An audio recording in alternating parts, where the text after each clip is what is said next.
मी राज ठाकरेंचे आभार मानतो की त्यांनी या ठिकाणी दोन बंधू एकत्रित येण्याचं श्रेय मला दिलं. श्रद्धेय बाळासाहेबांचे आशीर्वाद हे मलाच मिळत असतील.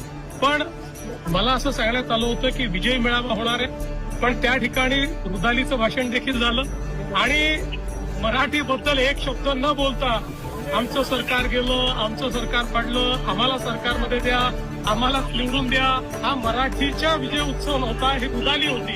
त्या रुदालीचं दर्शन त्या ठिकाणी आपण घेतलेलं आहे. मुळात त्याचा असूया आहे की 25 वर्ष महानगरपालिका त्यांच्याकडे असताना दाखवण्यालायक ते काहीच काम करू शकले नाही.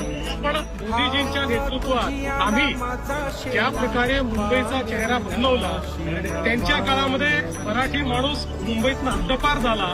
मुंबईतला मराठी असो की अमराठी सगळेच आमच्या सोबत आहेत. आम्ही मराठी आहोत, आम्हाला मराठी असण्याचा अभिमान आहे, मराठी भाषेचा अभिमान आहे, पण त्याच वेळी आम्ही हिंदू आहोत.